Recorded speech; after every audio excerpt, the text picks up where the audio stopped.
Assalamualaikum warahmatullahi wabarakatuh. Halo teman-teman, apa kabar semuanya? Semoga sehat selalu ya. Perkenalkan, nama saya Siti Mustifah, mahasiswi Undira semester 1 jurusan Ilmu Komunikasi. Dalam video kali ini, saya ingin berbagi sedikit ilmu tentang hakikat komunikasi dan konteks komunikasi. Baik, kita mulai ya pembahasannya ya. Hakikat komunikasi. Apa itu komunikasi? Jadi teman-teman, komunikasi adalah proses pernyataan antar manusia. Proses menyampaikan pesan, gagasan kita, perasaan kita kepada orang lain, menggunakan bahasa atau simbol sebagai alat komunikasinya. Di dalam kehidupan ini, kita tuh memerlukan komunikasi agar terhubung dengan manusia lainnya, karena kita adalah makhluk sosial yang tidak bisa hidup sendiri. Sedangkan pengertian komunikasi menurut paradigma Laswell adalah proses penyampaian pesan oleh komunikator kepada komunikan melalui media yang menimbulkan efek tertentu. Kelima elemen komunikasi tersebut saling berkaitan dan berlangsung secara kontinu,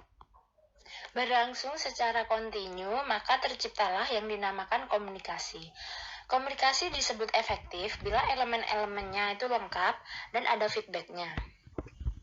Nah, komunikasi memiliki konteks atau tingkat-tingkatannya guys.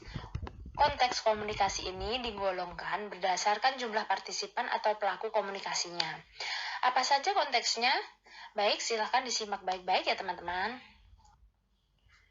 Konteks komunikasi terbagi menjadi 7 ya, antara lain komunikasi intrapribadi, komunikasi interpersonal, komunikasi kelompok, komunikasi organisasi, komunikasi publik, komunikasi massa, dan komunikasi lintas budaya. Saya akan jelaskan satu-satu ya. Yang pertama, komunikasi intrapersonal atau intrapribadi. Komunikasi ini adalah pengungkapan gagasan kepada diri sendiri. Jadi kita ngomong ke diri sendiri gitu, tapi bukan gila ya teman-teman. Nah, contohnya nih, pagi-pagi kita kalau mau berangkat kerja pasti ngaca dulu kan ya. Nah, kita bergumam tuh, berkata dalam hati saat melihat baju kita kurang rapi gitu kan. Terus kita benerin tuh baju kita jadi rapi gitu. Nah, contoh lain, kita tuh saat berpikir mau mengambil keputusan, kita tuh mikir dulu gitu, menimbang-nimbang mana yang tepat dan mana yang tidak. Oke, yang kedua adalah komunikasi interpersonal atau antar pribadi. Komunikasi ini dilakukan oleh dua orang.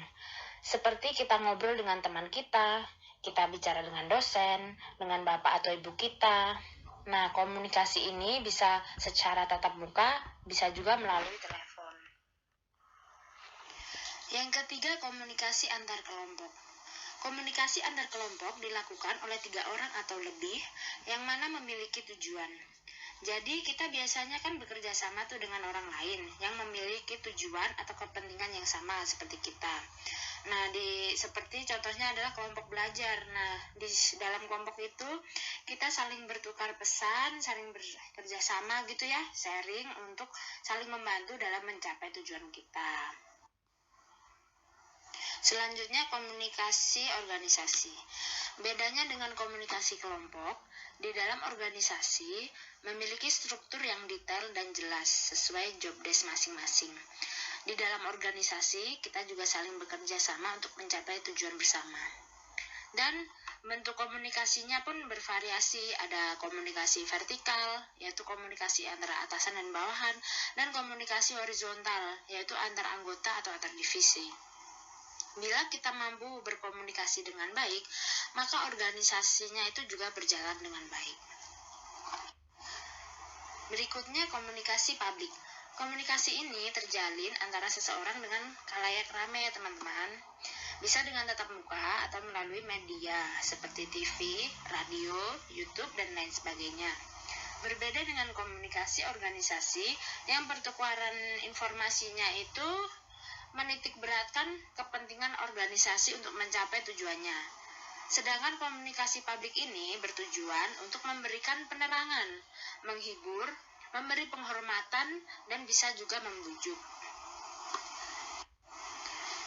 Yang keenam, komunikasi massa.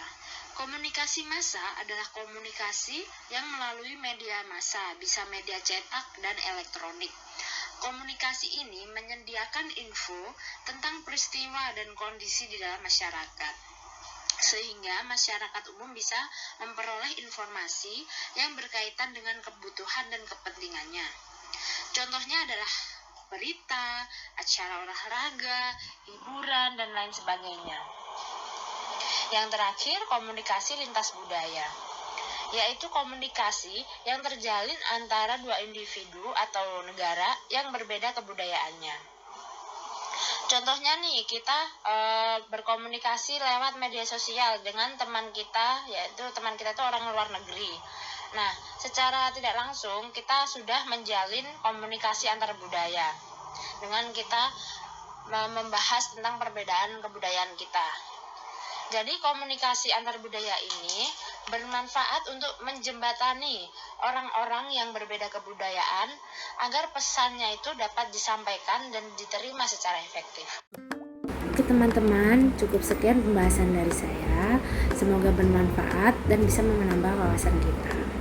Kurang lebihnya saya mohon maaf. Terima kasih. Wassalamualaikum warahmatullahi wabarakatuh.